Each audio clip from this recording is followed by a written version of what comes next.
Welcome to BPSC concept वाला। अभी Sunday को हम लोग का फुल लेंथ थर्ड हुआ है, जिसके रिगार्डिंग ये डिस्कशन वीडियो है, जिसमें हम लोग फिज़िक्स, पॉलिटी, इकोनॉमी इन तीन सब्जेक्ट्स के सब क्वेश्चंस को डिस्कस करेंगे। क्वेश्चंस को देखेंगे कि उनका लेवल क्या था और उनका अप्रोप्रिएट वे में डिस्कशन करेंगे। अप्रोप्रिएट वे का क्या मतलब है, ये थोड़ा सा बताता हूँ कि इस पूरे वीडियो डिस्कशन का क्या अप्रोच रहने वाला है। सबसे पहली बात कि आपको एक एक्सप्लेनेशन वीडियो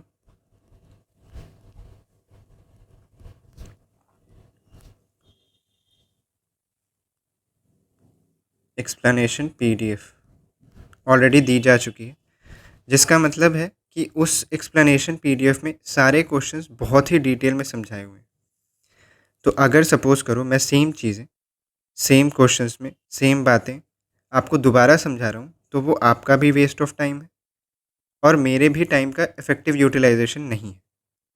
तो मेरा अप्रोच क्या रहेगा कि जिस क्वेश्चन में कुछ एक्स्ट्रा नॉलेज आपको बताने की ज़रूरत है, वो मैं आपको बताऊंगा।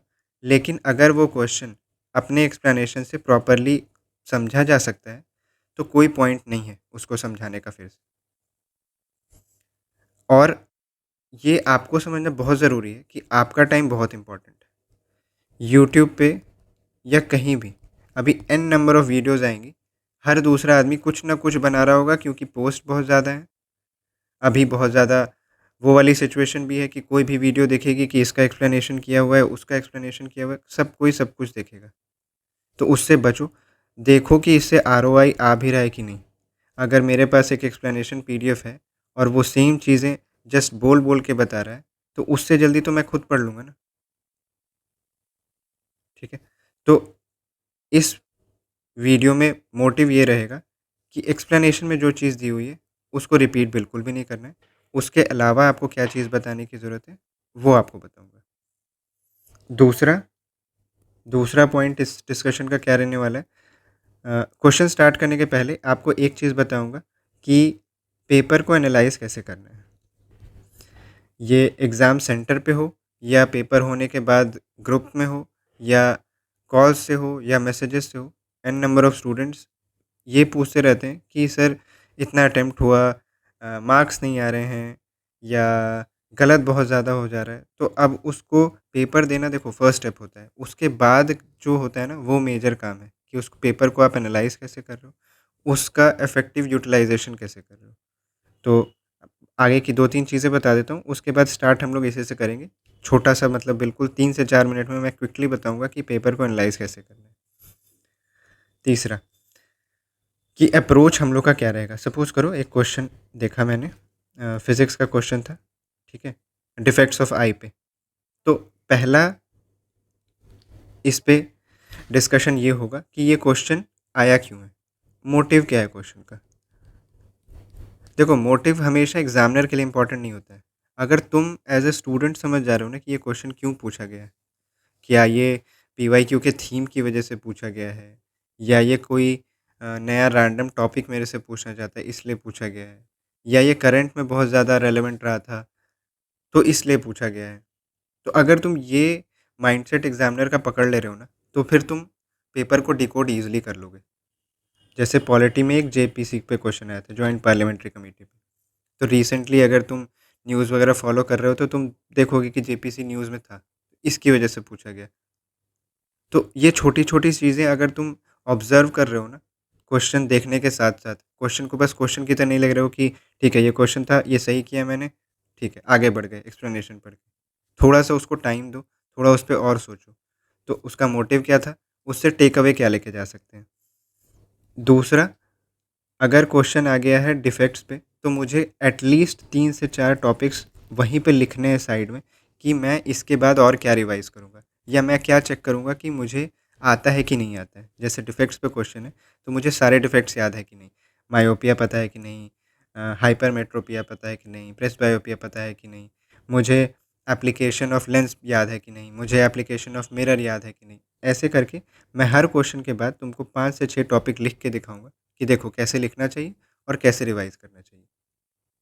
ठीक है, तो इससे क्या होगा ना कि मान लो पॉलिटी के या फिजिक्स के 10 क्वेश्चन आए हैं, तुम हर टॉपिक के साथ अगर 3 क्वेश्चन भी, हर क्वेश्चन के साथ 3 टॉपिक भी लिख दे रहे हो, तो उसी टाइम तुम्हारे 30 टॉपिक रिवाइज हो जा रहे हैं। ठीक है, तो ये जब लिखा हुआ दिखाऊंगा ना, तब तुमको समझ आएगा कि ठीक है कैसे टॉपिक्स लिखने होते हैं। ठीक है, चलो अब 2 से 3 मिनट मैं बस तुम्हारा लूँगा, जिसमें मैं बताऊँगा कि कैसे पेपर को एनालाइज करना चाहिए और क्या सही अप्रोच है पेपर देने के बाद। क्योंकि देखो पेपर सब लोग दे रहे हैं, अगर उसका एनालिसिस सही से नहीं हो रहा है ना, तो फिर कोई मतलब नहीं है उसको। अब लोग कहते हैं कि रोज़ एक सेट लगाओ, तो उतना कैसे लगाओगे? अगर उस पेपर का एनालिसिस ही नहीं कर रहे हो, बस सेट पे सेट लगाए जा रहे हो, तो ये उस लीग का पेपर नहीं है कि जहाँ पे सेट लगाना, मल्टीपल सेट्स लगाना रोज़ 2-2 3-3, वो इम्पोर्टेंट है। यहाँ पे ये उस अप्रोच का पेपर है जहाँ पे तुम उसको एनालाइज करके ज़्यादा समझ सकते हो। ठीक है, तो देखो तुमने दे दिया पेपर FLT 3 मान लो, तुमने दे दिया, तुम्हारे करेक्ट हुए थे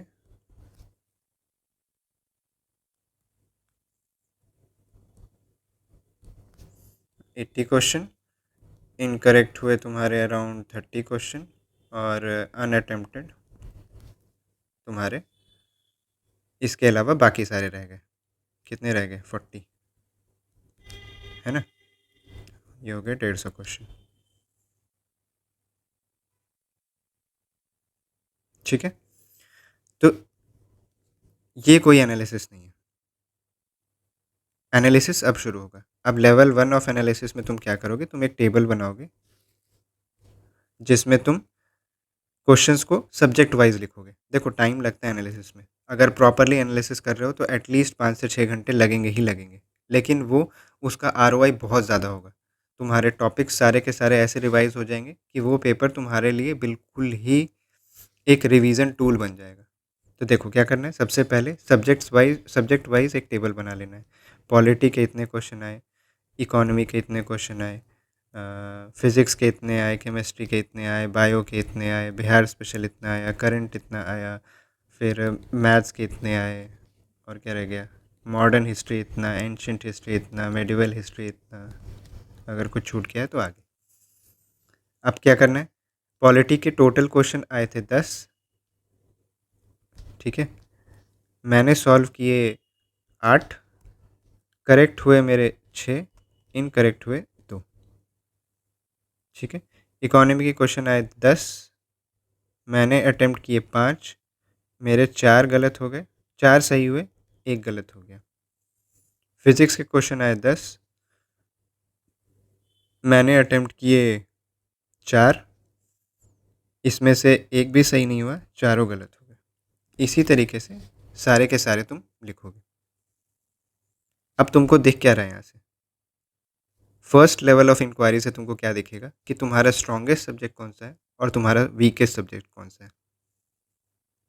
जैसे मान लो बिहार स्पेशल के क्वेश्चन आए 20 में से मैंने 20 अटेम्प्ट किए, मेरे सिर्फ 18 सही हुए और 2 गलत हुए, 18 सही हुए 2 गलत हुए। तो यहाँ से मुझे दिख रहा है कि बिहार स्पेशल मेरा काफ़ी स्ट्रॉन्ग है, और यहाँ से दिख रहा है कि फिज़िक्स मेरा काफ़ी वीक है। इस इंक्वायरी से इतना ही पता चलेगा।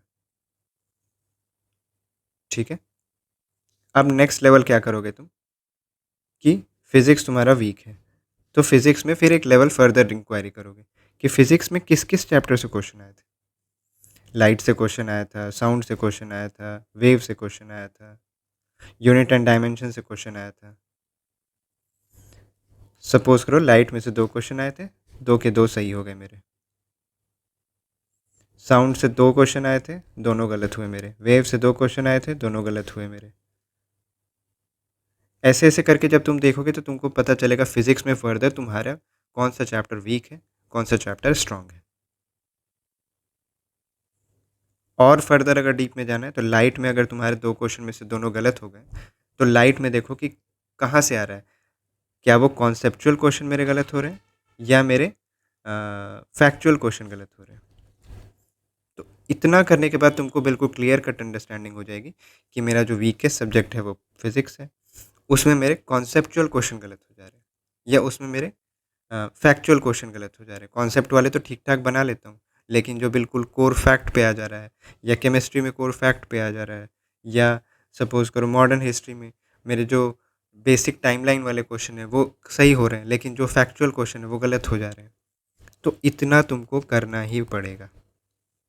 ये 3 लेवल ऑफ इंक्वायरी जब करोगे कि फर्स्ट लेवल में तुमने सब्जेक्ट्स लिखे, सेकंड में तुमने फर्दर सब्जेक्ट्स को देखा, और थर्ड में तुमने ये देखा कि मेरे क्वेश्चन किस टाइप के गलत हो रहे हैं, क्या वो कॉन्सेप्चुअल है या वो फैक्चुअल है। तो तुमको क्लियर कट एक अंडरस्टैंडिंग हो जाएगी, ठीक है मुझे काम कहाँ करना है। तुमको किसी से पूछने की ज़रूरत नहीं पड़ेगी कि मैं अब क्या करूँ। ठीक है, तो ठीक है, 2 से 3 मिनट हमारे लगे, लेकिन 3 से 4 मिनट लगे, लेकिन बहुत ज़रूरी था ये। और ये मेक श्योर करो कि तुम एक बार बैठो, 69th का पेपर, 68th का पेपर, ये दोनों भी सॉल्व करो। हमारा FLT1 FLT2 अगर नहीं दिया है तो उन दोनों को सॉल्व करो। क्यों कह रहा हूँ 69th और 68th करने के लिए? तुमको लग रहा होगा कि किया तो था सॉल्व जब पेपर दिया था, तो तब की प्रिपरेशन, तब का टेम्परामेंट तुम्हारा अलग था। आज की लेवल ऑफ प्रिपरेशन के साथ तुम 69th में कैसा परफॉर्म कर रहे हो, आज की लेवल ऑफ प्रिपरेशन में 68th में तुम कैसा परफॉर्म कर रहे हो, तुम्हारा ये जानना बहुत ज़्यादा ज़रूरी है। तो एक ये कॉमन टेबल बना के रखो। मैं तो कहूँगा कि एक ब्लैंक शीट लो, उसमें ये टेबल बना लो जिसमें सिर्फ सब्जेक्ट वाइज डिवीज़न है, और उसकी 5 6 10 फोटो कॉपी करा लो, ताकि ये बार बार नहीं लिखना पड़े। पेपर दिया, फटाफट ये एंट्री करी, देखा कहाँ पे क्या गलत हो रहा है, टॉपिक्स लिखे कि कहाँ पे क्या गलत हो रहे हैं, एक्स्ट्रा टॉपिक्स लिखे जो अभी बताऊँगा कि कैसे लिखने, और फिर काम शुरू किया। एक दिन अगर टेस्ट दे रहे हो तो उसका अगला दिन प्रॉपर रिवीजन में जाना चाहिए कि ये सारे टॉपिक्स मुझे रिवाइज करने हैं। ठीक है, तो अब ज़्यादा टाइम नहीं लेते हैं तुम्हारा, आगे चलते हैं। देखो, सबसे पहले मैंने क्या कहा कि 3 सब्जेक्ट्स को डिस्कस करेंगे, फिज़िक्स, पॉलिटी, इकोनॉमी। सबसे पहले फिज़िक्स देखेंगे, पॉलिटी देखेंगे, फिर इकोनॉमी देखेंगे। तो अब देखो, फिज़िक्स के सारे क्वेश्चन यहाँ पे क्लब कर दिए मैंने, तो सबकी डिस्कशन की ज़रूरत नहीं पड़ेगी, क्योंकि कुछ क्वेश्चन जो है बहुत ही ईजी भी होंगे, कुछ क्वेश्चन ऐसे भी होंगे जो कि बहुत ही ज़्यादा वेल एक्सप्लेन्ड भी हैं। तो पहला क्वेश्चन देखते हैं। The electrical device used for converting mechanical energy into electrical energy is called. बहुत ही सिंपल क्वेश्चन है। अगर ऑप्शन वाइज भी देखोगे तो बहुत ज़्यादा सिंपल क्वेश्चन है, और वैसे भी बहुत सिंपल क्वेश्चन है। तो आंसर इसका जनरेटर है। क्यों क्वेश्चन पूछा गया है ये ज़्यादा इंपॉर्टेंट है कि मोटिव क्या है क्वेश्चन का, और इससे टेक अवे क्या है। पहला, ये जान लो कि ऑलरेडी मैं बहुत बार बता चुका हूँ कि 3 टाइप के क्वेश्चन होते हैं। एक होता है ईजी क्वेश्चन, एक होता है मॉडरेट क्वेश्चन, और एक जो होता है तुम्हारा टफ क्वेश्चन होता है। मॉडरेट क्वेश्चन डिसाइड करता है कि तुम्हारा सिलेक्शन होगा कि नहीं। कितने मॉडरेट क्वेश्चन तुम सही कर रहे हो, इस पर डिपेंड करेगा तुम्हारा सिलेक्शन होगा कि नहीं। ईजी क्वेश्चन डिसाइड करता है तुम्हारा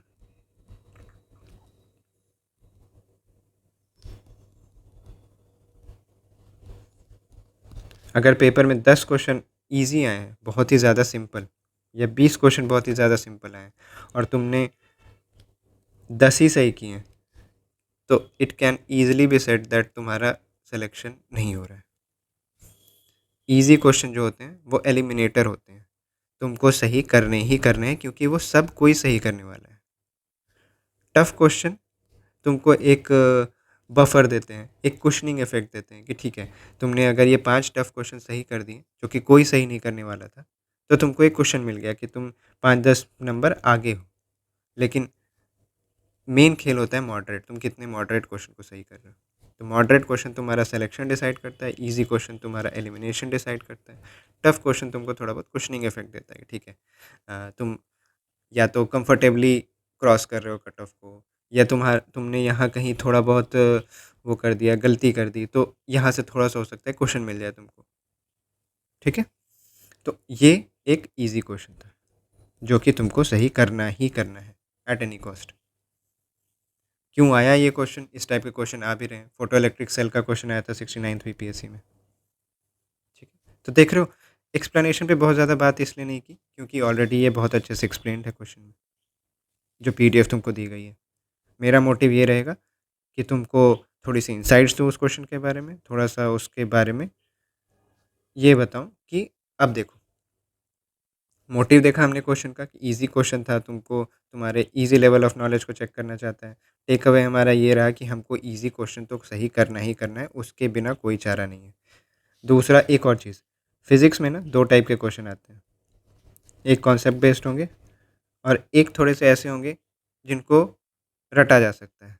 देखो फिज़िक्स रटना, मैथ्स रटना बिल्कुल स्ट्रॉन्ग अपोज़िशन है मेरा। लेकिन अब पेपर में 1 डेढ़ महीना रह गया है, तो अब बिल्कुल ही प्रिंसिपल्स पे नहीं चला जा सकता कि नहीं भाई फिज़िक्स तो कैसे ही रट सकते हैं, फिज़िक्स रटने की चीज़ नहीं है, मैथ्स कैसे रट सकता है कोई।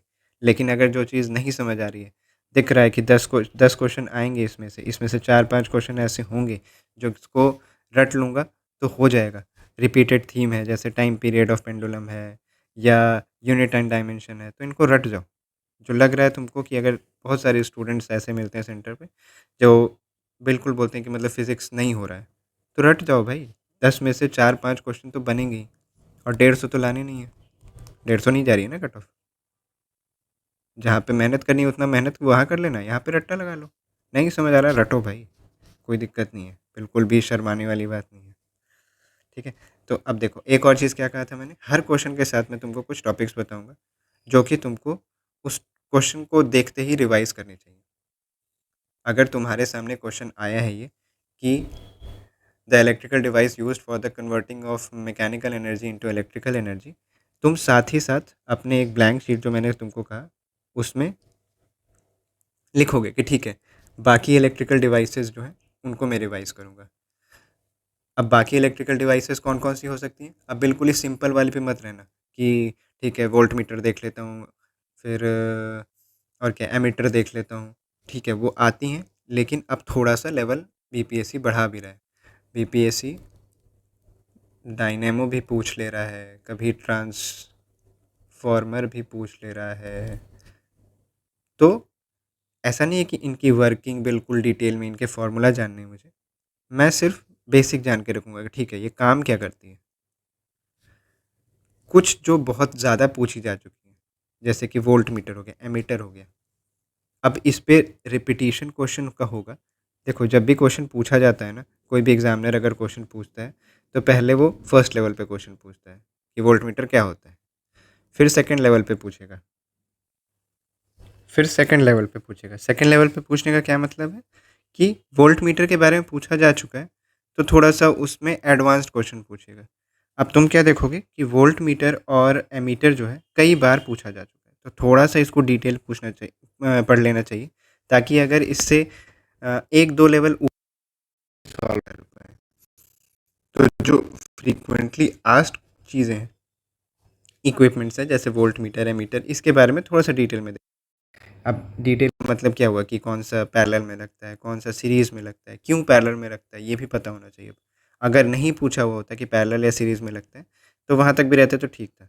लेकिन ये पूछा जा चुका है, तो क्यों लगता है, क्यों सीरीज़ में लगता है, किसकी रेज़िस्टेंस बहुत ज़्यादा होती है, किसकी रेज़िस्टेंस बहुत कम होती है, ठीक है? तो थोड़ा-सा आइडिया रखोगे, तो कोई दिक्कत नहीं होगी।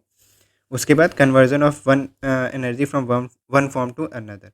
अब कौन से डिवाइस एनर्जी को एक फॉर्म से दूसरे में लेके जाते हैं, इलेक्ट्रिकल से मैकेनिकल में, मैकेनिकल से इलेक्ट्रिकल में, किसको क्या कहते हैं, बस बेसिक बेसिक। तो देखो जैसे ही क्वेश्चन देखा, ये 3 टॉपिक मैंने लिख लिए कि मुझे रिवाइज करने हैं। तो जब तक तुम फिजिक्स के 10 क्वेश्चन देखोगे, तुम अराउंड 20 to 40 टॉपिक्स के साथ रहोगे कि मुझे अभी ये रिवाइज़ करना है फटाफट। अब ज़रूरी नहीं है कि सबको तुमको रिवाइज़ करने में 10-10, 20-20 मिनट लगे। कुछ टॉपिक्स ऐसे भी होंगे जो तुमको पता होगा कि ये मुझे बहुत अच्छे से पता है, तो उसको टिक मारो, आगे बढ़ो। जिसमें थोड़ा-सा भी तुमको लगता है कि नहीं यार ये याद नहीं आ रहा है, कैसे था? तो उसमें तुरंत जाओ, नोट्स देखो, वापस आ जाओ, हो गया। ठीक है? चलो, नेक्स्ट क्वेश्चन पे आते हैं। A person can see near objects clearly through his eyes but cannot see distant objects. तो सबसे पहले तो यही क्लियर हो जाना चाहिए कि इसको कौन सी बीमारी है।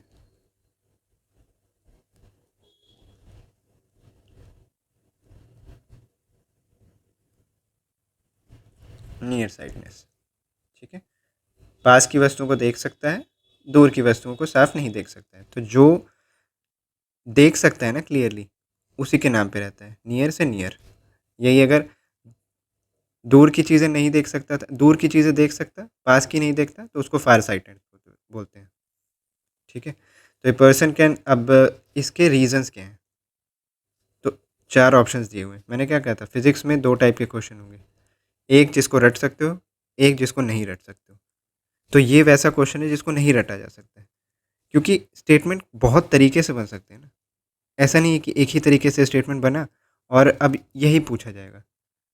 रटने वाला कौन सा पॉइंट होता कि कौन से लेंस से नियर साइटनेस को सही किया जाता है, तो वो फिर भी तुम याद कर लोगे। लेकिन इस टाइप की चीज़ें कि रीज़न क्या है इसका, ये जब तक कॉन्सेप्ट नहीं देखोगे ना तब तक नहीं समझ आएगा। तो इसलिए जल्दी से बता देता हूँ, एक इमेज दिखाऊंगा और सब क्लियर हो जाएगा। देखो, मायोपिया, नियर साइटनेस, इसमें ये है नॉर्मल आई, ये है डिफेक्टिव आई। इसमें देखो ये 4 लोग हैं, 1 2 3 4, ये थोड़े से दूर में खड़े हैं, ये थोड़े से पास में खड़े हैं। तो नॉर्मल आई होने से ये इसको पूरा पूरा दिख रहा है, मतलब सब कुछ दिख रहा है इसको। लेकिन डिफेक्टिव आई में देखो, ये दोनों बच्चे तो क्लियर दिख रहे हैं, ये दोनों ब्लर हो गए हैं, ये डिफेक्ट है। दूर की चीज़ मतलब क्या, जो रेज ऑफ लाइट आ रही हैं वो इन्फिनिटी से आ रही हैं। इन्फिनिटी से आने पे ये जो लेंस है वो कहाँ पे कन्वर्ज होती है, फोकस पे। देखो इतना पता होना चाहिए क्योंकि सब कुछ नहीं बताना पॉसिबल है।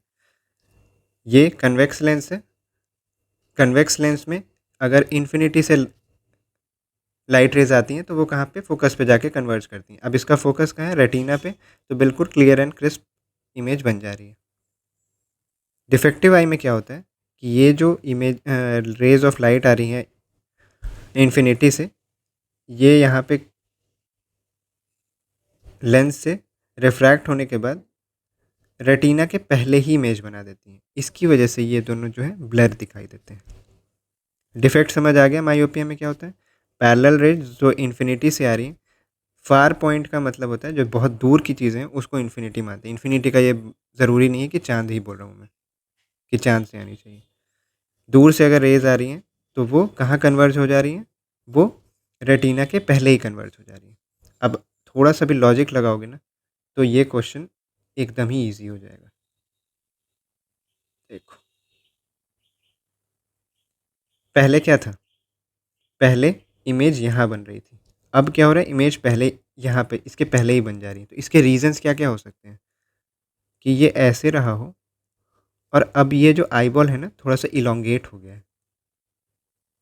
लग रहा है कि ये अगर ऐसे इलोंगेट हो गया तभी ना ये पीछे आगे ही इमेज बन जा रही है।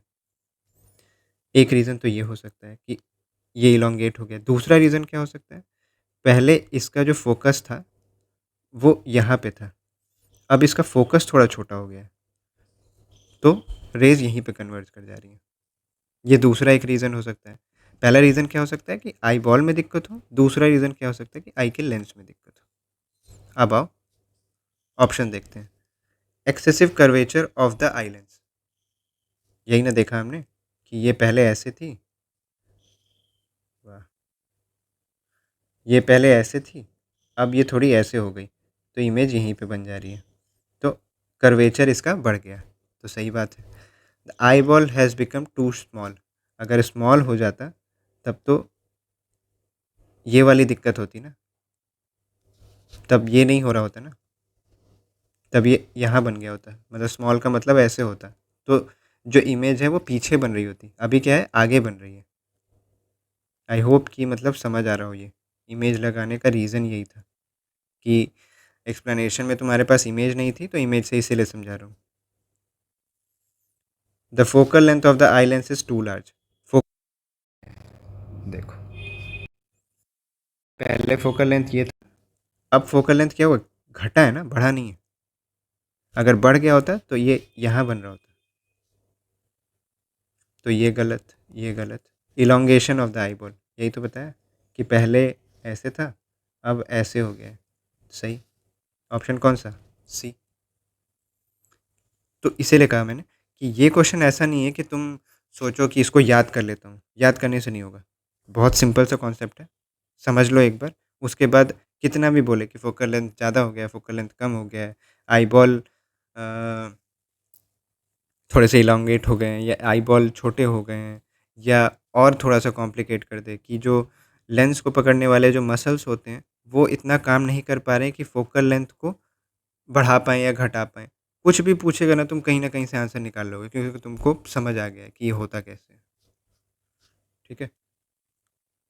अब एक चीज़ इसमें रे डायग्राम पता, अब इसका करेक्टनेस कैसे करते हैं? तो इन्फिनिटी से आ रही होती है ray of light, convex lens पे आती हैं तो पहले ही कन्वर्ज कर जाती हैं।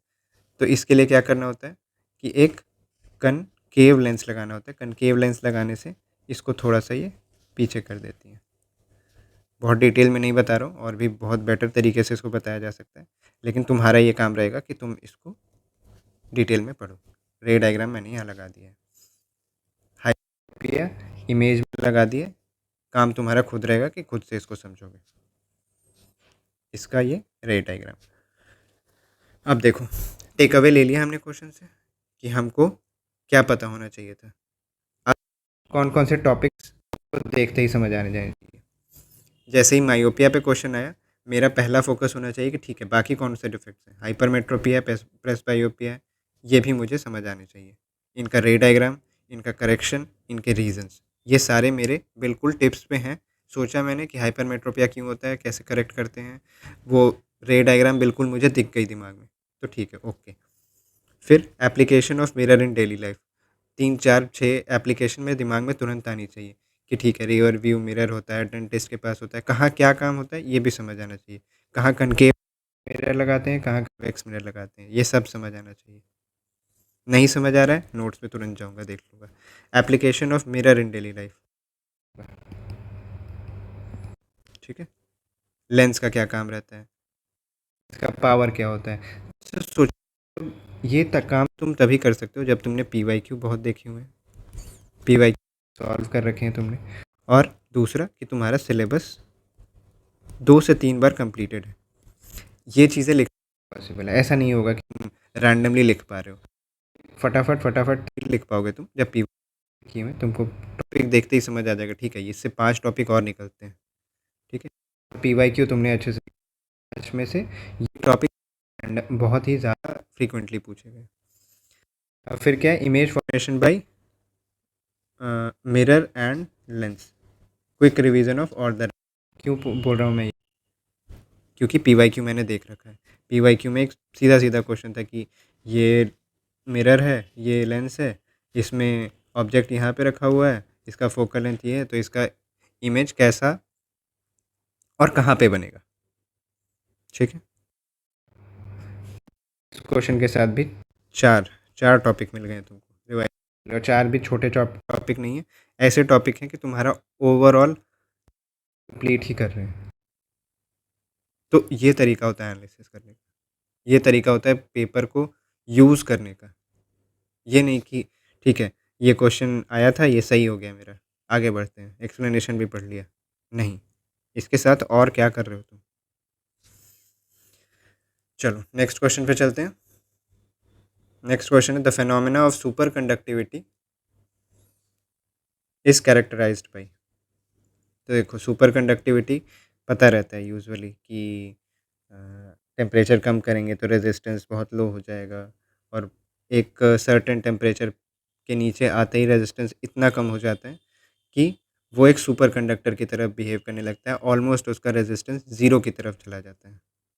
इतना बेसिक पता है सबको, लेकिन क्या ये क्वेश्चन बस उतना ही पूछ रहा है।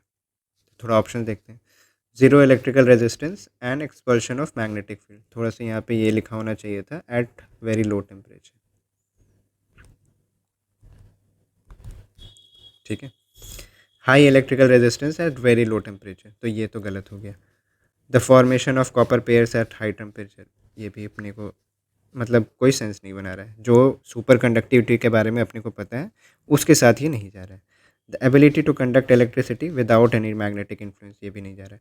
तो देखो, यहाँ पे एग्जामिनर तुम्हारे साथ बहुत खुश है, जो उसने क्वेश्चन को कॉम्प्लिकेट नहीं किया है, उसने बस ट्राई किया है तुमको एक ये चीज़ समझाने की, और बिना ज़्यादा छेड़छाड़ की। नहीं तो क्या किया जा सकता था, at very low temperature the electrical resistance of the material becomes very low and it includes the magnetic field, और दूसरा होता है it expels the magnetic field. तब ये क्वेश्चन ऐसा हो जाता है कि तुमको सोचना पड़ता है कि एक्सपल्शन ऑफ मैग्नेटिक फील्ड होता है या नहीं होता है, ठीक है। तो टेक अवे यहाँ से क्वेश्चन का क्या रहा कि मुझे एक एक्स्ट्रा चीज़ इसमें जाननी होगी। और दूसरा टेक अवे क्या होगा कि परेशान नहीं होना है रैंडम चीज़ें देख के। हो सकता है कि बाकी के ऑप्शंस ऐसे हों कि बहुत ईजिली वो क्वेश्चन आंसर मिल जाए हमें, बाकी के ऑप्शंस एलिमिनेट हो जाएं। तो चलो, तो एक एक्स्ट्रा चीज़ इसमें क्या जाननी है हमको, उसका नाम है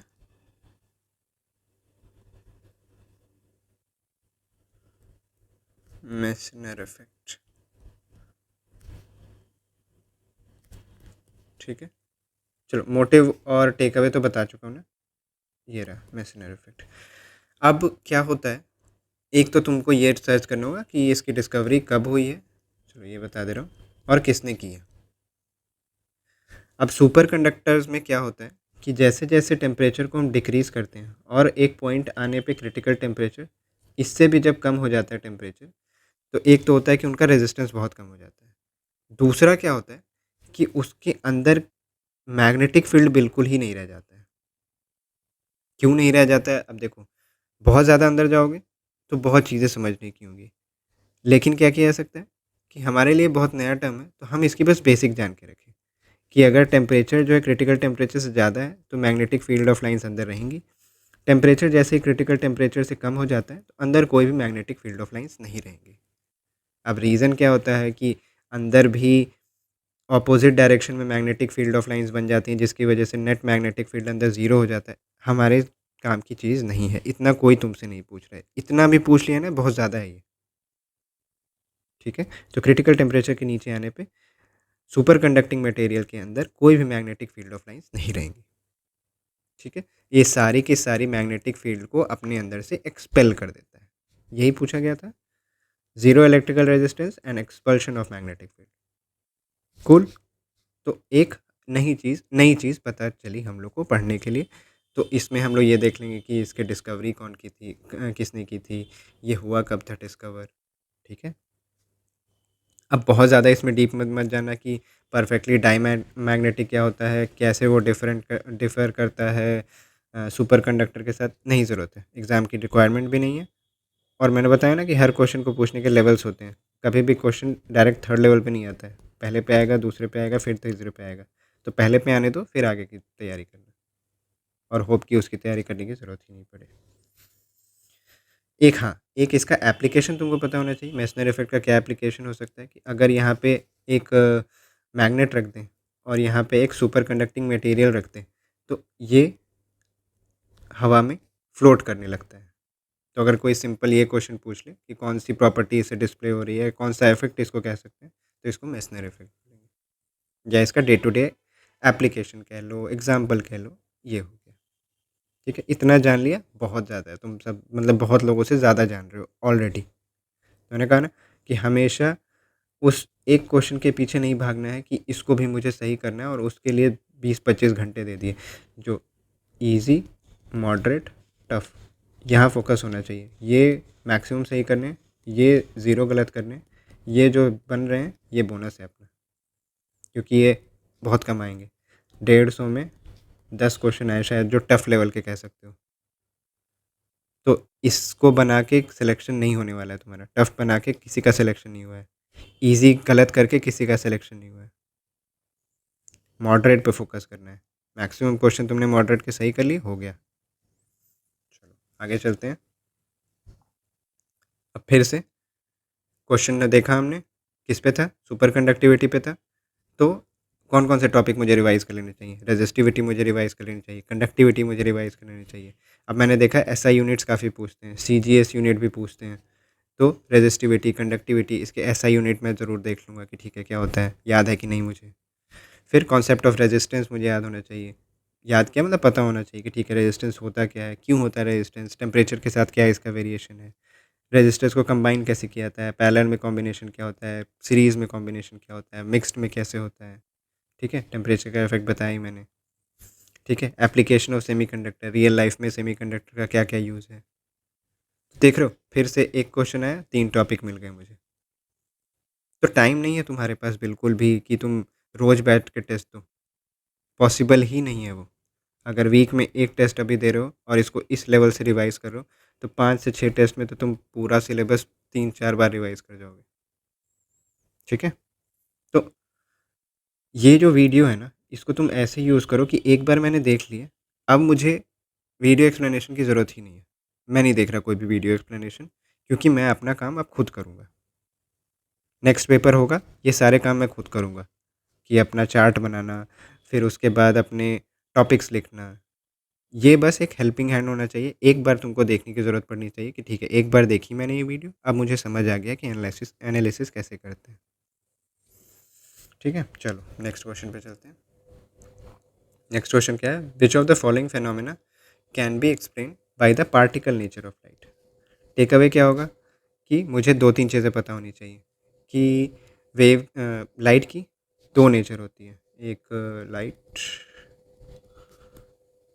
वेव, थोड़ा-सा राइटिंग को आज एक्सक्यूज़ करना, नए सिस्टम पे हूँ मैं। लाइट और वेव नेचर होता है और एक पार्टिकल नेचर होता है।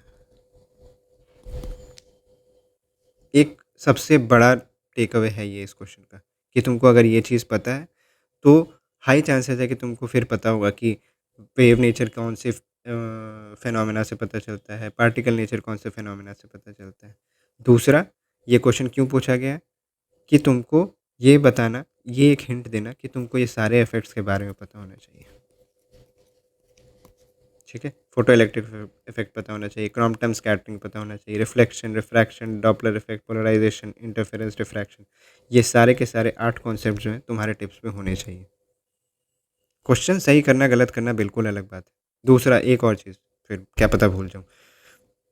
पेपर देते हुए बहुत बार ऐसा होता है कि हो सकता है कि ये क्वेश्चन मेरा सही हो गया हो, लेकिन मैंने या तो तुक्के से सही कर दिया हो, या तो मैंने सोचा कुछ और हो कि ऐसे-ऐसे होना चाहिए और मैंने गलती से उसको सही कर दिया है।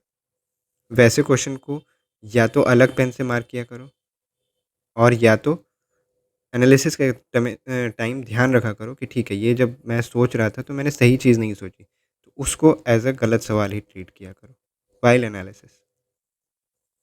दूसरी एक चीज़ जो एनालिसिस के लिए मैं बताना भूल गया था कि एक अलग कलर ऑफ पेन यूज़ किया करो, रेड कलर या ब्लू कलर या ब्लैक कलर, जो भी अलग कलर का यूज़ करना है क्वेश्चन पेपर पे, कि इसको टिक करते टाइम अगर मैं ये तुक्का मार रहा हूँ तो मैं उसको दूसरे कलर से मारूँगा, ताकि एनालिसिस के टाइम मैं ये भी लिख पाऊँ कि 150 क्वेश्चन अटेम्प्ट किए थे, इसमें से 80 जो अटेम्प्ट किए मैंने, ये मुझे आते थे प्रॉपरली। 20 जो अटेम्प्ट किए मैंने, ये मैंने तुक्का मारा है। तो उसके बाद मैं ये देखूँगा कि 20 जो तुक्का मारा है मैंने, उसमें से मेरे 15 अगर सही है तो मेरा तुक्का बहुत अच्छा है, मुझे तुक्का मारना चाहिए। अगर मेरे सिर्फ 5 सही हैं तो मतलब कि तुक्के पे मेरा खेल उतना सही नहीं है। मुझे अपनी नॉलेज बेस को बढ़ाने की ज़रूरत है। मुझे थोड़ा-सा काम करने की ज़रूरत है अपने फंडामेंटल्स पे। देखो, तुक्का उसी का सही होता है ना जिसका नॉलेज बेस ठीक-ठाक है। रैंडम तुक्का कोई नहीं मारता है कि ए, बी, सी, डी है तो चलो अक्कड़-बक्कड़ कर लेते हैं। वो कहीं न कहीं तुम्हारी अप्लाइड नॉलेज ही रहती है। ठीक है, थोड़ा-सा हम लोग भटक गए थे। पार्टिकल नेचर ऑफ लाइट पे क्वेश्चन था, तो आंसर तो इसका सिंपल है, फोटो इलेक्ट्रिक इफेक्ट और क्वांटम स्कैटरिंग। लेकिन वो हमारे लिए इम्पोर्टेंट नहीं है क्योंकि एक्सप्लेनेशन में अच्छे से एक्सप्लेन्ड भी है और हाँ, वही रीज़न है कि एक्सप्लेनेशन में अच्छे से एक्सप्लेन्ड भी है। तो अब इसके बाद क्या कि टॉपिक्स कौन-कौन से कवर होने चाहिए हमारे। जैसे ही मैंने ये क्वेश्चन देखा, सबसे पहला काम तो मैं ये करूँगा कि ये जितने भी ये हैं, इनको लिख लूँगा। Photoelectric effect, quantum scattering, reflection, fraction, Doppler, polarization, interference, diffraction, इन सब के बारे में मुझे पता होना चाहिए। ठीक है, अब ये नहीं कह रहा हूँ कि बिल्कुल इनका फार्मूला, इनका सब कुछ, इनके बारे में अगर तुम बेसिक जान रहे हो कि फोटो इलेक्ट्रिक इफेक्ट होता क्या है, जैसे कि फोटो इलेक्ट्रिक इफेक्ट अगर मुझे रिवाइज करना है तो मुझे बेसिक आइडिया होना चाहिए कि ठीक है, एक कोई प्लेट रहेगी, उसका एक थ्रेशोल्ड फ्रीक्वेंसी रहेगी, जैसे कि इसकी पोटेशियम की 2 इलेक्ट्रॉन वोल्ट है। तो इसका मतलब क्या होता है? अगर मुझे इतना याद आ रहा है तो मतलब कि सही है। क्या इसका मतलब होता है कि अगर रेड लाइट इस पे आ रही है, जिसकी एनर्जी 1.77 इलेक्ट्रॉन वोल्ट है, तो इसमें से ये इलेक्ट्रॉन को इजेक्ट नहीं कर पाएगी। क्यों नहीं कर पाएगी? क्योंकि थ्रेशोल्ड फ्रीक्वेंसी से कम है। यही अगर ग्रीन लाइट है, जो कि 2.25 इलेक्ट्रॉन वोल्ट की एनर्जी के साथ आ रही है, तो ये एक इलेक्ट्रॉन को इजेक्ट कर पाएगी। क्यों? क्योंकि ये थ्रेशोल्ड से ज़्यादा है। वॉयलेट और ज़्यादा कर पाएगी, और ज़्यादा का मतलब क्या है? ये वेलोसिटी जो है ज़्यादा रहेगी। ये वेलोसिटी किस पे डिपेंड करेगी? इसके थ्रेशोल्ड फ्रीक्वेंसी पे। एक और चीज़ मैं खुद से अगर सोचूं कि अगर कोई लाइट 2.0 इलेक्ट्रॉन वोल्ट के साथ आएगी, तो ये आके इलेक्ट्रॉन को इजेक्ट तो कर देगी, लेकिन उसके पास कोई वेलोसिटी नहीं रहेगी, वो यहीं पे होवर करता रहेगा। क्यों? क्योंकि वो सारी की सारी एनर्जी इसको इजेक्ट करने में ही निकल गई। तो इतना ज़्यादा बिल्कुल नहीं सोचना है कि ठीक है इसका डेफिनेशन देख रहा हूँ, ये देख रहा हूँ। खुद से निकालो एक ब्लैंक पेज और देखो कि इतना सोच पा रहे हो कि नहीं पा रहे हो। अगर कर पा रहे हो तो वेल एंड गुड, आगे बढ़ो। नहीं कर पा रहे हो तो अपने नोट्स पे जाओ। Same goes for quantum scattering, reflection. अब रिफ्लेक्शन में कि कौन कौन से लॉज ऑफ रिफ्लेक्शन है, आई इज इक्वल्स टू क्या होता है, आर होता है कि नहीं होता है, रिफ्रैक्शन में स्नेल्स लॉ क्या होता है, डॉपलर इफेक्ट किसको कहते हैं। ठीक है, तो बेसिक बेसिक होना चाहिए आइडिया। अगेन देखो, इस क्वेश्चन के साथ ऑलमोस्ट तुमको 8 टॉपिक मिल गए रिवाइज करने के लिए। चलो, तो मूविंग टू नेक्स्ट क्वेश्चन। अच्छा, ये तो रहा, विच of the following is not a unit of pressure. बहुत सिंपल क्वेश्चन है। क्यों लिया है मैंने? एक तो इसकी वजह से लिया है कि कहीं कोई ज़्यादा स्मार्ट बन के ज़्यादा स्मार्टनेस ना कर दे। Which of the following is not a unit of pressure? The standard atmosphere, ये तो है ही, है सबको पता है। मिलीमीटर्स ऑफ मरकरी, बहुत ज़्यादा सुना हुआ है। पाउंड्स पर स्क्वायर इंच, ये थोड़ा सा लगता है कि होगा कि नहीं होगा। ठीक है, लेकिन अगर तुमको प्रेशर का फॉर्मूला पता है और प्रेशर का यूनिट कैसे निकाला जाता है, तो तुम समझ जाओगे ठीक है, ये बस यूनिट्स बदले हुए हैं, लेकिन है ये प्रेशर का ही। ठीक है, तो ये भी है। आंसर इसका हो जाएगा नन ऑफ दिस। तो नन ऑफ दिस से ये कन्फ्यूजन में नहीं जाना है कि which of the following is not a unit of pressure. तो नन ऑफ दिस का मतलब ये नहीं समझना है कि ये भी नहीं है, ये भी नहीं है, ये भी नहीं है। नन ऑफ दिस को हमेशा लेना है कि क्वेश्चन के अकॉर्डिंग, क्वेश्चन के अकॉर्डिंग ये भी सही आंसर नहीं है, ये भी सही आंसर नहीं है, ये भी सही आंसर नहीं है, D is the right answer. ठीक है, तो ये क्वेश्चन डिस्कस करने का एक मेन मोटिव मेरा ये था कि नन ऑफ द अबव को हमेशा क्वेश्चन के डिमांड के हिसाब से ही लेना है। ठीक है, निम्नलिखित में से दाब की इकाई कौन सी है? ए, बी, सी, ये तीनों है, D is the correct answer. अब मोटिव एक तो ये हो गया नन ऑफ दीज वाला। दूसरा एक मोटिव ये हो गया कि तुमको यूनिट्स पता होने चाहिए, मेजर मेजर फिजिकल क्वांटिटीज़ के। तो चलो, क्या क्या होना चाहिए हमारा इस क्वेश्चन को देखने से के बाद? SI unit, CGS unit. हमेशा एसआई यूनिट में फोकस मत रहना, सीजीएस यूनिट भी बहुत बार पूछी जा रही है। तो सीजीएस नहीं, सीएसजी, सॉरी। तो जितनी भी इंपॉर्टेंट फिजिकल क्वांटिटीज़ हैं उनके बारे में तुमको आइडिया होना चाहिए कि इनकी एसआई यूनिट क्या है, सीएसजी यूनिट क्या है। दूसरा क्या होना चाहिए? प्रेशर और इसका application in day to day life. ये तुम्हारे मतलब तुमको बिल्कुल याद आ जाना चाहिए कि क्या क्या एप्लीकेशन हो सकते हैं प्रेशर के। जैसे अगर लिस्ट डाउन करूँ मैं, जो थोड़े बहुत याद आ रहे हैं, जैसे कि हाँ, drinking of water from straw, या cooking at in high pressure, या टायर का जो प्रेशर होता है, या लंग्स में जो ब्रीदिंग जैसे एक्सरसाइज जो है, या ब्लड प्रेशर, ईयर्स की पॉपिंग,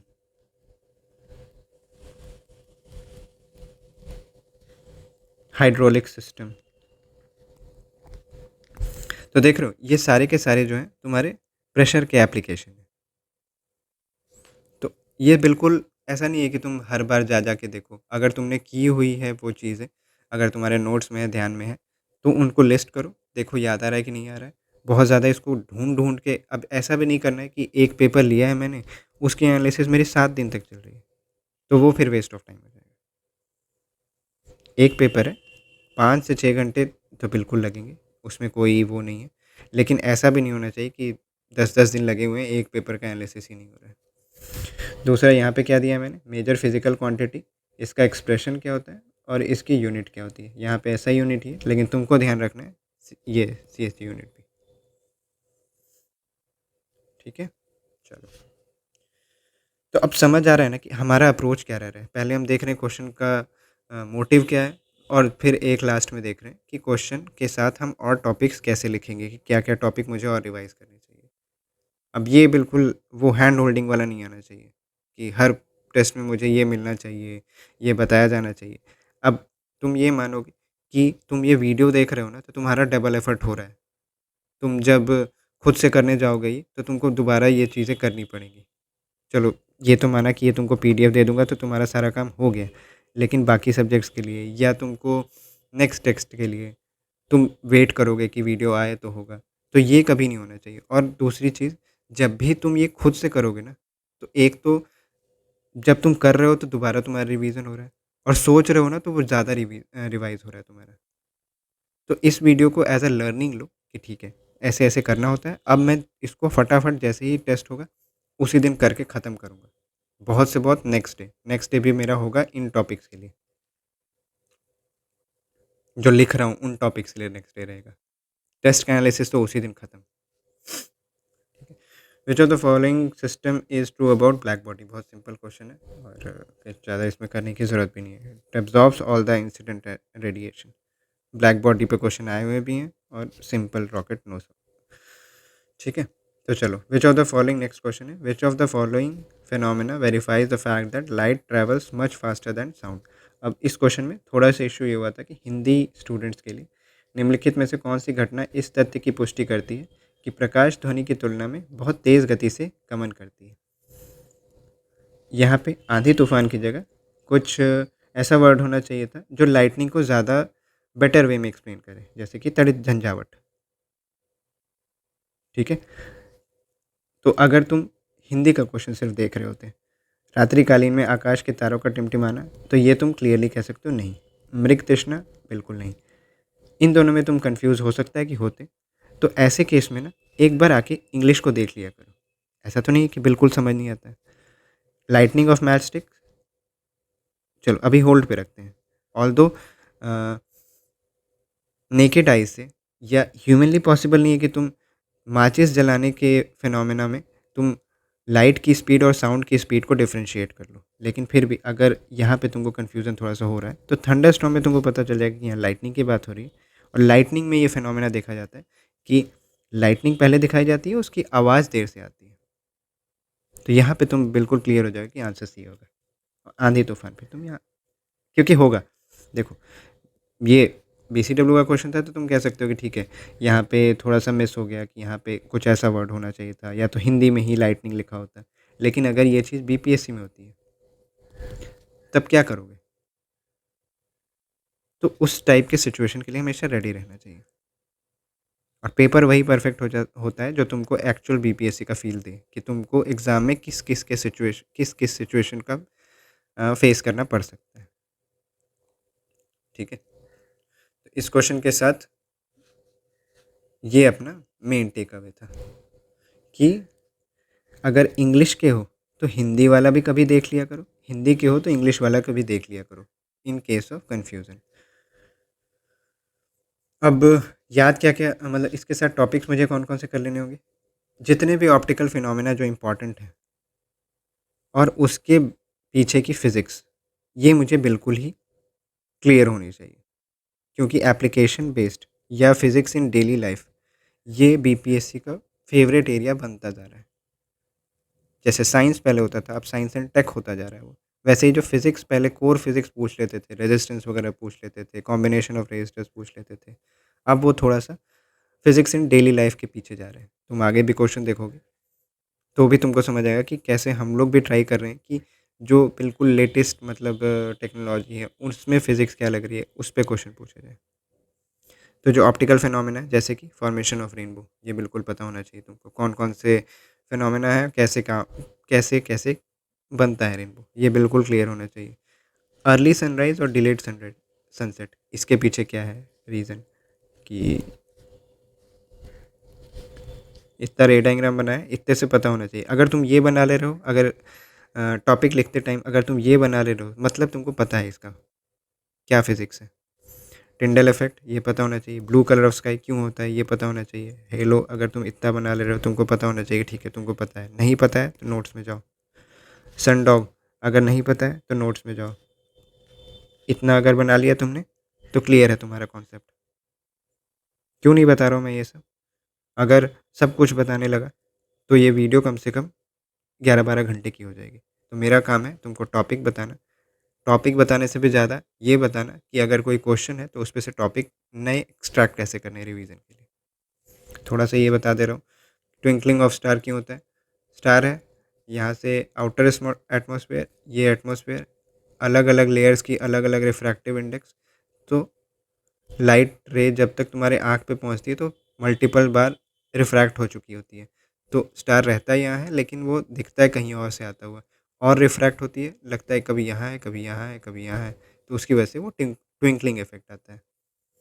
दूसरी इम्पॉर्टेंट, अब ये सबको पता होगा, दूसरी चीज़ कि अगर कोई स्टार यहाँ पर प्रेजेंट है, कोई स्टार यहाँ प्रेजेंट है, ज़्यादा ट्विंकलिंग किस में होगी।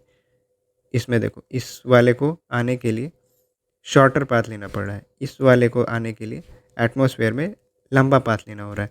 तो जो ज़्यादा लंबा चलेगा उसमें रिफ्रैक्शन ज़्यादा होगी, तो उसकी ट्विंकलिंग ज़्यादा होगी, इसमें ट्विंकलिंग ज़्यादा होगी। तो देख रहे हो, ट्विंकलिंग ऑफ स्टार पे n number of times question पूछे जा चुके हैं, इसलिए हम ट्विंकलिंग पे एक स्टेप आगे गए। अगर आज तक नहीं पूछा गया होता तो बस इतना पता होना कि एटमॉस्फेरिक रिफ्रैक्शन की वजह से ट्विंकलिंग ऑफ स्टार होती है। इट वाज एनफ कि ठीक है, मुझे इतना पता है। लेकिन चूंकि ये मल्टीपल टाइम्स पूछा जा चुका है तो ये भी पता है, तो अच्छी बात है। सेम मिराज का कॉन्सेप्ट, डेजर्ट वगैरह में या कहीं भी एटमॉस्फेरिक रिफ्रैक्शन की वजह से मिराज हम लोग को देखने को मिलता है। ठीक है, चलो moving to next question. Next question क्या है हमारा, the total energy of a satellite in a circular orbit around a planet is. क्या बताया था, फिजिक्स में दो टाइप के क्वेश्चन होते हैं, एक कॉन्सेप्ट बेस्ड, एक जिसको तुम लास्ट रिजॉर्ट की तरह रट भी सकते हो। तो ये वैसा क्वेश्चन है कि जिसको अगर बिल्कुल ही फिजिक्स का आइडिया नहीं है तो उसको ये समझना बहुत ही मुश्किल हो जाएगा कि सर्कुलर मोशन है, सर्कुलर मोशन में वेलोसिटी कैसे निकालते हैं, पोटेंशियल एनर्जी कैसे निकालेंगे, फिर काइनेटिक एनर्जी कैसे निकालेंगे, टोटल एनर्जी का कॉन्सेप्ट कैसे समझेंगे। तो बहुत ही भारी मन के साथ ये तुमको रट लेना चाहिए कि अगर total energy of satellite negative रहती है, नेगेटिव भी कितनी रहती है ये भी तुमको याद रहना चाहिए। एक्सप्लेनेशन में एक तुमको वो दिया हुआ है, इमेज टाइप का, उसमें इंपॉर्टेंट फार्मूला करके दिया हुआ है। तो कुछ नहीं तो याद कर लो, अगर उतना नहीं याद करना है तो एटलीस्ट इतना तो याद रखो कि टोटल एनर्जी ऑफ सैटेलाइट जो होती है सर्कुलर ऑर्बिट में नेगेटिव होती है। नेगेटिव इस बात का एक थोड़ा सा रिप्रेजेंटेशन होता है कि वो अर्थ के साथ बाउंड है। अगर अर्थ के अराउंड मून रिवॉल्व कर रहा है और अर्थ की टोटल एनर्जी नेगेटिव है, मतलब कि अर्थ और मून सिस्टम में अर्थ के साथ मून जो है बाउंड है, मतलब बंधा हुआ है। ठीक है, अब जिसको थोड़ा बहुत समझ आता है सर्कुलर मोशन, उसके लिए 1 मिनट में ट्राई करूँगा कि थोड़ी बहुत चीज़ें बता दूँ, और उसके साथ क्या और चीज़ें आपको याद रखनी चाहिए वो भी बता दे रहा हूँ। जैसे कि ये अर्थ है, ये सैटेलाइट है एक, सैटेलाइट का मास जो है m है, इसका जो ये रेडियस है ये r है, और वेलोसिटी जो है v है, mv/r। ठीक है, तो एक चीज़ आपको पता होगी कि सर्कुलर वेलोसिटी में, सर्कुलर मोशन में जो वेलोसिटी होती है, ऑर्बिटल वेलोसिटी v²/r हो जाती है। और ग्रेविटेशनल फोर्स, इसका मास अगर me है, इसका मास अगर m है, तो Gm m/r² should be equal to mass into velocity। ठीक है, mass into acceleration, F is equals to m a use किया है। देखो इसीलिए कह रहा था मैं कि मल्टीपल चीज़ें यूज़ होंगी, जिसको फिज़िक्स नहीं आती है उसके लिए बिल्कुल ही ऐसा हो जाएगा कि भाई साहब क्या ही हो रहा है ये। तो यहाँ से हम लोग निकाल लेंगे कि वेलोसिटी जो है v0 जो है that is equals to Gme/r। ठीक है, ये कह रहा था मैं, ये याद रख लो, एक ये याद रहना चाहिए तुमको कि वेलोसिटी कितनी होती है। थोड़ा सा ये याद होना चाहिए कि g इज़ इक्वल्स टू, जी क्या है, स्मॉल जी किसको कहते हैं, acceleration due to gravity, Gme/r²। एक और चीज़, v एस्केप वेलोसिटी क्या होती है, √2Gm/r। देखो सिमिलर है सारे। एक चीज़ इन सब में नोटिस ये करो कि कोई भी मास ऑफ द बॉडी पे डिपेंड नहीं करता है, ना ये ना ये या ना ये, ना तो तुम्हारे इसकी वेलोसिटी, ना तो यहाँ से स्केप करने की वेलोसिटी, ना तो एक्सेलरेशन ड्यू टू ग्रेविटी। सारे के सारे सिर्फ मास ऑफ द अर्थ पे डिपेंडेंट है। तो ये याद रखना यार। अगर डिराइव कर पाते हो तो बहुत अच्छे, नहीं डिराइव कर पाते हो तो ट्राई करो कि 5 बार 10 बार लिखो, रट रट लो इसको, क्योंकि सर्कुलर मोशन पे ठीक ठाक क्वेश्चन आ जा रहे हैं। अब दूसरा कि एनर्जी कैसे निकालेंगे। टोटल एनर्जी, टोटल एनर्जी क्या होगी, kinetic energy plus potential energy. Velocity पता ही है तो काइनेटिक एनर्जी तो बहुत इजीली निकाल सकते हैं। काइनेटिक एनर्जी तुम्हारी निकालोगे तो आ जाएगी G m m 2r। और पोटेंशियल एनर्जी अगर निकालोगे तो ये होती है -Gmm/r। कैसे निकालते हैं, mgh थोड़ा सा इंटीग्रेशन करते हैं यहाँ से यहाँ, तो नहीं जाना है उसमें हमको। तो टोटल एनर्जी तुम्हारी आ जाएगी -Gmm/2r। तो एक चीज़ देखो कि ये जो टोटल एनर्जी और काइनेटिक एनर्जी है वो इक्वल है, जस्ट ऑपोजिट इन साइन है, Gmm/2r। और टोटल एनर्जी क्या आ रही है, नेगेटिव आ रही है। नेगेटिव का मतलब क्या है, ये अर्थ के साथ बाउंड है। तो ये कुछ फार्मूला है जो तुमको याद रखना चाहिए। एक तो ये याद रखना, एक जी का फार्मूला याद रखना। स्केप वेलोसिटी ये रैंडमली बताया मैंने, यहाँ पे इसका काम नहीं था, लेकिन ये बताने के लिए बताया कि ये जो मास ऑफ द बॉडी से इंडिपेंडेंट होता है। क्वेश्चन आया भी हुआ है, किस इंक्लिनेशन पे भेज रहे हो इस पर भी डिपेंड नहीं करता है। टोटल एनर्जी के लिए काइनेटिक एनर्जी इतनी, टोटल एनर्जी इतनी, ये पोटेंशियल एनर्जी। तो बहुत ज़्यादा कुछ नहीं किया जा सकता है अगर तुमको नहीं समझ आ रहा है तो, क्योंकि अभी सर्कुलर मोशन पढ़ने बैठने का टाइम नहीं है। एक क्वेश्चन शायद आए, और वो एक क्वेश्चन हो सकता है इतना ईजी आ जाए कि तुमको लगे कि यार ये क्यों किया मैंने। तो आरओआई थोड़ा सा देखना होता है। तो हो सकता है कि तुम बिहार स्पेशल या मॉडर्न हिस्ट्री, अगर उत जो तुम सर्कुलर मोशन समझने में पूरा टाइम दोगे, उतने में तुम इधर से 5-6 क्वेश्चन के बराबर प्रिपरेशन कर लो। तो आरओआई हमेशा इंपॉर्टेंट है कि कितना आरओआई कहाँ जा रहा है तुम्हारा। ठीक है, तो अब जैसे बाकी के लिए करते हैं हम लोग कि इसमें टॉपिक्स कौन कौन कौन से कवर होने चाहिए। खाली जगह क्यों छोड़ी थी मैंने, कुछ बताना तो नहीं था। अच्छा, इसी के लिए छोड़ी थी, ठीक है ठीक है ठीक है। टॉपिक्स कौन कौन से करने हैं इसके बाद हमें। Basics concept regarding circular motion, जैसे कि सेंट्रीपिटल फोर्स क्या होता है, सेंट्रीफ्यूगल फोर्स क्या होता है, ये चीज़ें पता होनी चाहिए, ताकि अगर सर्कुलर मोशन पे इजी क्वेश्चन आ रहा है तो वो तो गलत नहीं करना है ना मुझे। मॉडरेट चलो मान लिया कि मॉडरेट नहीं बना मेरे से, या टफ तो चलो छोड़ो नहीं बना, लेकिन अगर इजी क्वेश्चन आ जाता है कि सेंट्रीपिटल फोर्स क्या होता है, सेंट्रीफ्यूगल फोर्स क्या होता है, सेंट्रीफ्यूगल फोर्स का एप्लीकेशन पूछ लेते हैं वो क्या होता है, तो वो भाई बनना चाहिए। इसमें कोई रियायत नहीं है। इजी क्वेश्चन गलत किए तो गए, ये मान के चलो। ठीक है, नेक्स्ट क्या करना है हमें, कॉन्सेप्ट लाइक स्केप वेलोसिटी। इसका अब जैसे ये स्केप वेलोसिटी क्यों इजी में मान रहा हूँ मैं, क्योंकि ये पूछी जा चुकी है, पूछी जा चुकी है तो पता है ना तुमको कि ये टॉपिक है, किसको कहते हैं स्केप वेलोसिटी, क्या फार्मूला होता है। एक फार्मूला याद करना कितनी मुश्किल का है, √2 Gm/r। बस, मास पे डिपेंड नहीं करता है, एंगल पे डिपेंड नहीं करता है। Dependence of object, mass of the object and angle of projection. फिर क्या है, acceleration due to gravity and variation of g with height, rotation speed and shape of earth. Again बहुत रिपीटेड थीम है। क्या बोला था मैंने, ये टॉपिक्स तुम तभी लिख पाओगे जब तुम पीवाईक्यू के साथ बहुत ही ज़्यादा थॉरो हो, तुम सिलेबस के साथ बहुत ही ज़्यादा थॉरो हो। ऐसा नहीं होगा कि तुम फर्स्ट टाइम पढ़ रहे हो और तुम साथ साथ टॉपिक लिखते जा रहे हो। ठीक है, तो वेरिएशन ऑफ जी का वेरिएशन तुमको पता होना चाहिए। ये जी का वेरिएशन अगर बिल्कुल तुमको टिप्स पे है तो तुम पेंडुलम का वेरिएशन हो या किसी भी चीज़ का वेरिएशन हो टाइम पीरियड में, तुम बहुत ही ईजिली निकाल लोगे, क्योंकि वो बेसिकली जी के वेरिएशन पे ही डिपेंड करता है। हाइट अगर अर्थ पे है, यहाँ पे जी क्या होगा, यहाँ पे जी क्या होगा, लिफ्ट के अंदर हैं क्या जी होगा। अगर अर्थ का रोटेशन बहुत तेज़ी से होने लगा, रिवोल्यूशन बहुत तेज़ी से होने लगा, जी पे क्या इफेक्ट आएगा। अगर तुम सोच पा रहे हो तो ठीक, नहीं सोच पा रहे हो तो नोट्स पे जाओ। कूल, चलो आगे चलते हैं। नेक्स्ट क्वेश्चन है, for a body in simple harmonic motion the acceleration is. अब ये ऐसा क्वेश्चन है जो कि तुम अननेसेसरीली इसको ओवर कॉम्प्लिकेट कर सकते हो। ठीक है, कि बिल्कुल फार्मूला में चले गए, cos theta, sine theta, omega, sir angular momentum, नहीं, उतना करने की ज़रूरत नहीं है। क्यों नहीं ज़रूरत है? देखो एनसीईआरटी का screenshot. The force acting in a simple harmonic motion is proportional to the displacement and is always directed toward the centre of the motion. क्या मतलब है? फोर्स जो लगता है, सपोज करो ये है बॉडी, ये अपनी मीन पोजीशन पे है, ये कभी यहाँ जाएगी, ये कभी यहाँ जाएगी। फोर्स जो इस पे लगता है इज़ प्रोपोर्शनल टू डिस्प्लेसमेंट, मतलब कि डिस्प्लेसमेंट से प्रोपोर्शनल है और acts in opposite direction to the displacement. इधर डिस्प्लेसमेंट हो रहा है तो फोर्स इधर लगेगा। फोर्स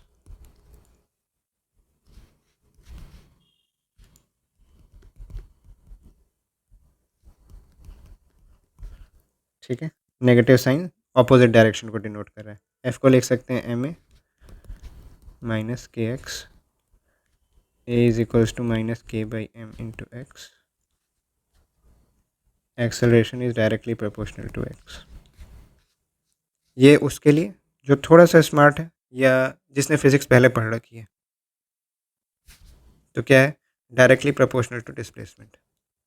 इन्वर्सली प्रोपोर्शनल का क्या मतलब होता है? 1/x पे का डिपेंडेंट होता है। Directly proportional to square of displacement क्या होता है? ये होता है। इंडिपेंडेंट ऑफ डिस्प्लेसमेंट ऐसा कुछ है नहीं। अब ये तो उसके लिए जिसने थोड़ी फिजिक्स पढ़ रखी है तो थोड़ा दिमाग लगा के कर लेगा। नहीं भी पढ़ रखी है अगर अगर सिर्फ इतना भी तुमको पता है कि दो टाइप के मोशन होते हैं, या सिंपल वैसे कहूँ मैं कि एक होता है पीरियोडिक मोशन जिसमें बॉडी अपने मीन पोजीशन से इधर इधर जाती है और यहाँ पे मोशन करती रहती है। वो ऐसे ऐसे करे, ऐसे ऐसे करे, ऐसे ऐसे करे, मीन पोजीशन से इधर जाती है, इधर जाती है। पीरियोडिक मोशन का ही एक स्पेशल टाइप होता है simple harmonic motion. Simple harmonic motion में क्या होता है कि जो रिस्टोरिंग जो फोर्स होता है, अगर बॉडी इधर जा रही है और वापस इधर आ रही है, मतलब इस पर कोई फोर्स लग रहा होगा, तो फोर्स जो होता है वो रिस्टोरिंग फोर्स होता है और वो प्रोपोर्शनल होता है डिस्प्लेसमेंट के और लगता है अपोजिट डायरेक्शन में डिस्प्लेसमेंट के। अगर सिर्फ तुमने इतना पढ़ रखा होगा तो फिर ये क्वेश्चन बन जाएगा। अगेन तुमको कहीं भी जाने की ज़रूरत नहीं है कि क्या फार्मूला है, क्या एंगुलर वेलोसिटी है, नहीं ज़रूरत है। ईजिली बनाया जा सकता है ये क्वेश्चन। ठीक है, मेजर टेक अवे क्या हुआ कि क्वेश्चन को ओवर कॉम्प्लिकेट नहीं करना है, ईजिली आराम से थोड़ा सा सोचना है तो बन जाएगा वो क्वेश्चन। और फिज़िक्स में जो चीज़ें नहीं समझ आ रही हैं, जो चीज़ें बहुत कॉम्प्लिकेटेड लग रही हैं, उसको थोड़ा सा इग्नोर करके जो सिंपल चीज़ें उस पर फोकस करोगे ना तो बहुत ईजिली समझ आएगी। ठीक है, और फिज़िक्स जैसा अच्छा सब्जेक्ट तो भाई क्या ही बोलूँ। चलो अब चलो थोड़ा सा तुमको समझा भी देते हैं simple harmonic motion. Simple harmonic motion क्या होता है? The acceleration of the system and therefore the net force is proportional to displacement. मतलब कि अगर सपोज करो ये जो है मीन पोजीशन है, यहाँ से एक बॉडी इधर जाती है तो डिस्प्लेसमेंट इसका इधर हो रहा है। जैसे जैसे ये इधर जाएगी इस पर फोर्स इधर लगने लगेगा। डिस्प्लेसमेंट अभी 1 है तो 1 न्यूटन का फोर्स मान लो लग रहा है। डिस्प्लेसमेंट अगर 2 हो जाएगा तो 2 न्यूटन का फोर्स मान लो लगने लगा। डिस्प्लेसमेंट अगर 3 हो गया तो 3 न्यूटन का। तो देख रहे हो जैसे जैसे इधर जा रही है फोर्स इधर बढ़ रहा है, तो क्या होगा? ग्रेजुअली वो बॉडी रेस्ट पे आ जाएगी और इस पे अब रेस्ट पे आ गई तो इधर फोर्स लगना, इधर ही फोर्स लग रहा है तो ये इधर आने लगेगी। लेकिन जैसे जैसे इधर आएगी इस पे फोर्स कम होने लगेगा। यहाँ पे 2 न्यूटन 1 न्यूटन, और यहाँ पे जैसे ही आएगी डिस्प्लेसमेंट 0 है तो फोर्स भी 0 लगने लगेगा। लेकिन चूंकि ये मोशन में है तो अपनी इनर्शिया की वजह से इधर जाते जाएगी, इधर गई, यहाँ भी 3 तक जाके अब जब इधर जा रही होगी तो फोर्स इस पे इधर लगने लगेगा, फिर ये इधर आने लगेगी। तो यही रीज़न होता है इसके इस मोशन का, इधर से इधर, इधर से इधर। वही चीज़ यहाँ पे दिखाई हुई है। देखो t इज इक्वल्स टू 0 पे ये कहाँ पे है?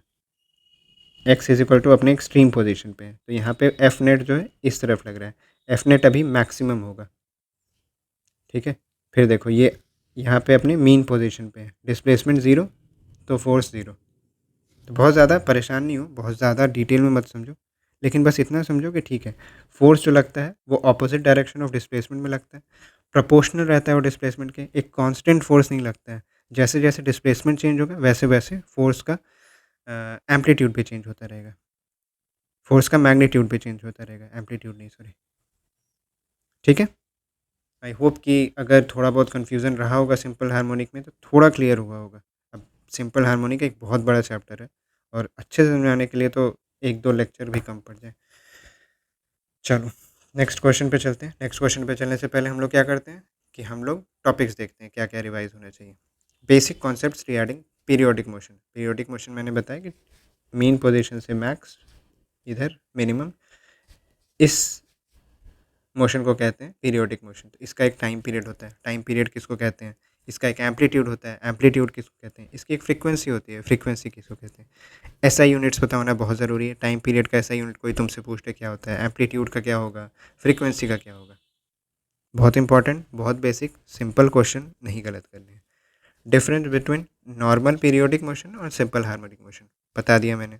Force is equals to minus k x अगर है तो this is a simple harmonic motion.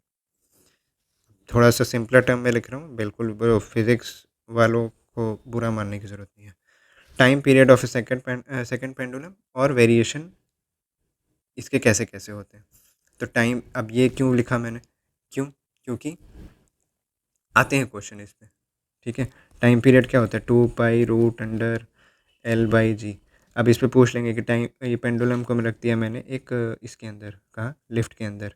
Pendulum को रख दिया मैंने चांद के ऊपर। पेंडुलम को रख दिया मैंने कहाँ, ओपन स्पेस में रख दिया। तो टाइम पीरियड पे क्या असर पड़ेगा? मैंने क्या बताया था तुमको कि जी का वेरिएशन अच्छे से समझ लेना। जो वेरिएशन जी का रहेगा उसी का इन्वर्स वेरिएशन यहाँ होगा। क्यों? क्योंकि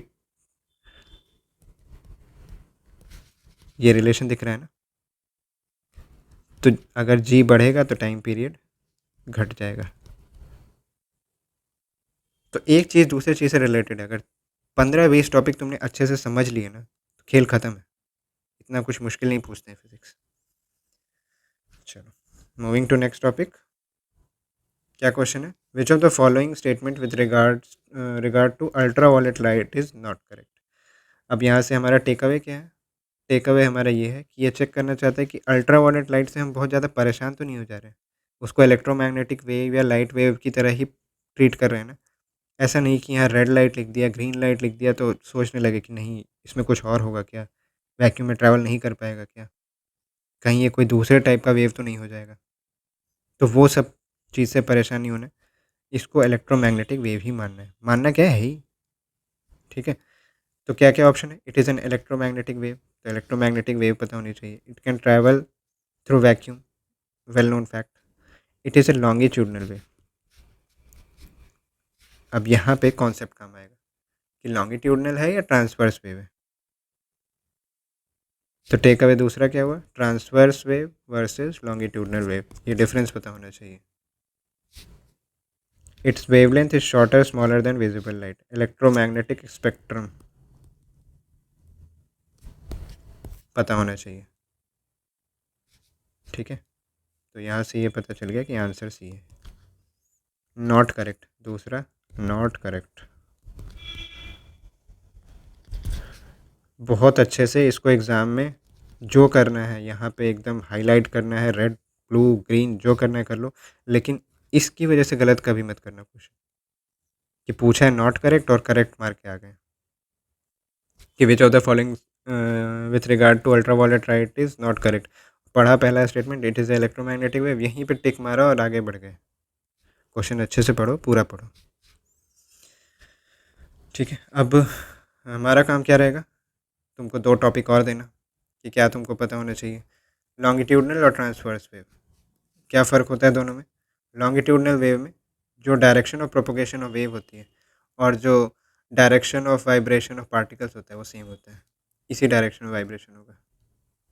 ट्रांसवर्स वेव में direction of propagation of wave this and the way vibration of particle ऐसे होगा।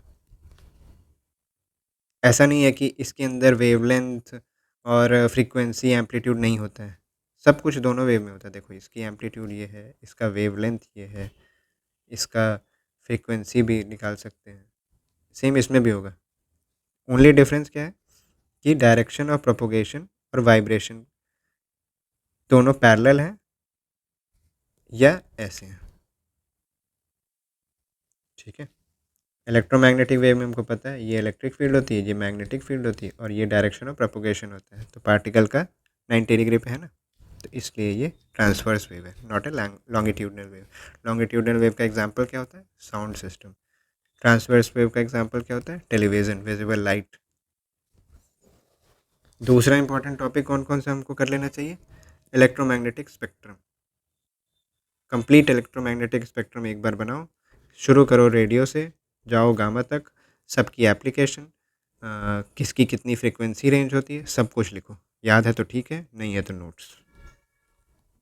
पहला ट्राई करना है ब्लैंक पेपर पे। अगर मैंने लिख लिया कि रेडियो लिखा, माइक्रोवेव लिखा, इंफ्रारेड, विजिबल, विजिबल में भी पूरा स्पेक्ट्रम लिखा, यहाँ से लेके रेड से लेके वायलेट तक, फिर अल्ट्रा वायलेट गए, फिर एक्सरेज पे आए, फिर गामा पे आए, सबकी फ्रीक्वेंसी रेंज लिख दी, सबके वेवलेंथ लिख दिए।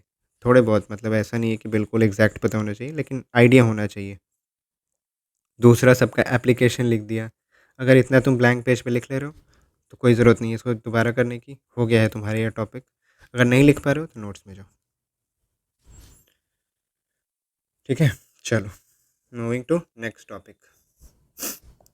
Which law states that the force between two charges is directly proportional to the product of the charge and inversely proportional to the square of distance between them?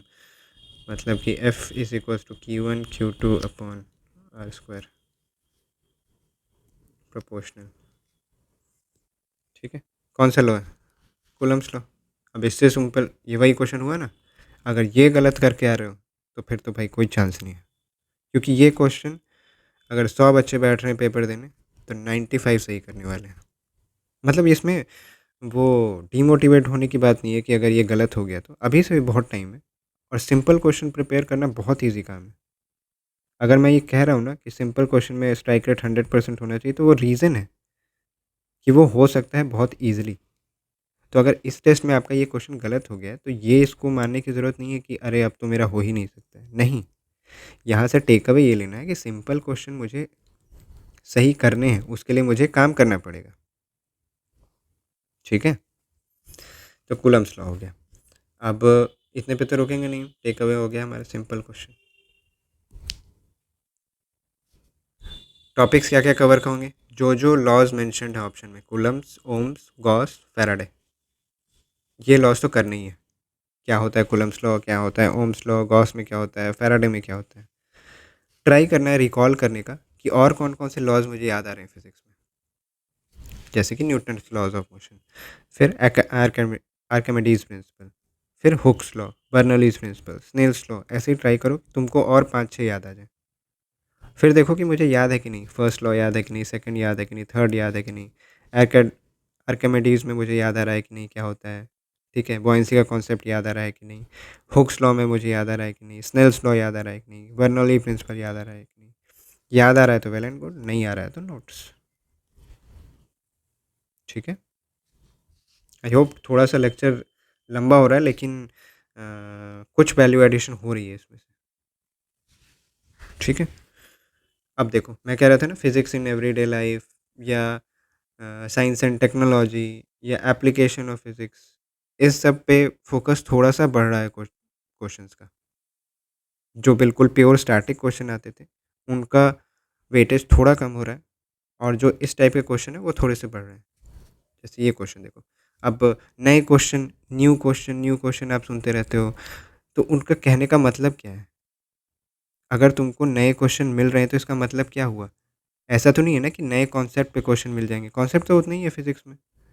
कोई चौथे law of Newton, मतलब fourth law of Newton पे नहीं बना देगा ना question, लेकिन question पूछने का तरीका या नए कॉन्सेप्ट को पूछने का तरीका वो बदलता है। अगर मैं तुमसे वही घिसा पिटा क्वेश्चन पूछता रहूँ कि रोड पे चलने में फ्रिक्शन का क्या रोल है, फ्रिक्शन का रोल वॉकिंग में है कि नहीं, तो वो हो गए हैं, उनका सैचुरेशन आ गया है, वो तुमको पता भी है। इस टाइप के क्वेश्चन में क्या होगा, थोड़ा सोचना पड़ेगा तुमको, या तो सोचना पड़ेगा और या तो थोड़ा सा प्रेजेंस ऑफ माइंड लगाना पड़ेगा। अगर कुछ नहीं हुआ तो एक वैल्यू एडिशन होगा, नॉलेज गेन होगा। ठीक है, तो how does anti lock braking system ABS improve the safety and control of vehicle during braking? Braking के टाइम में अब रिसेंटली जितनी भी गाड़ी आ रही हैं उसमें ABS प्री इंस्टॉल रहता है। एबीएस करता क्या है, थोड़ा सा देखो। अब जो एबीएस के साथ वाली गाड़ी नहीं होती, मतलब कि जिसमें ये एंटी लॉक ब्रेकिंग सिस्टम नहीं होता है, उसमें जैसे ही तुम मान लो सामने कोई ऑब्स्टेकल आ गया और तुमने एक ब्रेक प्रेस किया, हार्ड ब्रेक प्रेस किया, तो वैसे ही ये व्हील्स की रोटेशन जो है, वो क्या होती है, स्टॉप हो जाती है। जिस कार में एबीएस सिस्टम नहीं इंस्टॉल्ड होगा, उसमें जैसे ही तुम ब्रेक लगाओगे, व्हील्स की रोटेशन जो है वो स्टॉप हो जाएगी। इससे क्या होगा, गाड़ी स्किड करने लगेगी, ड्राइवर का व्हील्स के ऊपर कंट्रोल बिल्कुल ही ख़त्म हो जाएगा। इसके लिए क्या होता है, पहले क्या सुनते होगे कि कहा जाता होगा कि कभी भी ब्रेक लगाना चाहिए ना, तो एक बार में तेज़ ब्रेक नहीं लगाना चाहिए, ब्रेक हल्का हल्का हल्का हल्का लगाना चाहिए। तो ये जो मैनुअली तुम काम करते थे, ये एबीएस जो है ऑटोमेटिकली करता है। क्या काम करता है, जैसे ही तुमने ब्रेक लगाया, ब्रेक लगाने पे देखो व्हील में स्पीड सेंसर है, व्हील का speed sensor, not the motion, car का स्पीड नहीं मोशन कर ये डिटेक्ट करता है, ये व्हील्स कितने रोटेट कर रहे हैं उसका स्पीड को सेंस करता है। जैसे ये देखता है कि व्हील बिल्कुल स्टॉप होने वाला है, वैसे ही ये सिग्नल भेज देता है एबीएस कंट्रोल मॉड्यूल को। एबीएस कंट्रोल मॉड्यूल क्या करता है, हाइड्रोलिक पंप को सिग्नल देता है कि तुम ब्रेक्स को थोड़ा सा रिलीज़ कर दो। ब्रेक रिलीज़ करने से क्या होता है, ये चक्का दोबारा घूमने लगता है। समझ रहे हो क्या बोला मैंने, देखो एक बार दोबारा बता देता हूँ, क्योंकि मे बी किसी किसी के लिए नया कॉन्सेप्ट हो। तुमने लगाया एक हार्ड ब्रेक, ठीक है, हार्ड ब्रेक लगाया तुमने इस व्हील में, इस व्हील के सारे व्हील में, ये देखो रेड कलर का लगा हुआ है ना, ये व्हील स्पीड सेंसर है। किसी भी एक व्हील की अगर स्पीड, कभी कभी ऐसा भी होता है कि कोई एक व्हील अचानक से रुक जाता है तेज़ ब्रेक लगाने से, किसी भी एक व्हील या सारे व्हील की स्पीड अगर बिल्कुल ये व्हील रुकने लगा, तो जैसे ही रुकने लगेगा वैसे ही ये एबीएस को एक सिग्नल देगा कि ये वाले व्हील बिल्कुल रुक रहा है। तो एबीएस क्या करेगा, हाइड्रोलिक पंप और वॉल्व को सिग्नल देगा कि ब्रेक को थोड़ा सा रिलीज़ करो। जैसे ही ब्रेक को थोड़ा सा रिलीज़ करेगा, ये चक्का दोबारा घूमने लगेगा, फिर से ब्रेक दोबारा अप्लाई होने लगेगा। जैसे ही ब्रेक दोबारा अप्लाई होगा, हो सकता है कि चक्का फिर रुकने लगे, फिर से ये सिग्नल देगा, फिर से ये बोलेगा ब्रेक थोड़ा सा रिलीज़ करो। तो तुमको कुछ नहीं करना है, तुमने पूरा ब्रेक दे रखा है, ये सारा काम एबीएस कंट्रोल मॉड्यूल कर रहा है। आई होप कि समझ आया होगा। तो इससे क्या होता है कि गाड़ी के ऊपर ड्राइवर का बहुत ही अच्छा कंट्रोल होता है, और जो एक्सीडेंट हो सकते थे वो डिले क्या मतलब अवॉइड हो जाते हैं, ठीक है।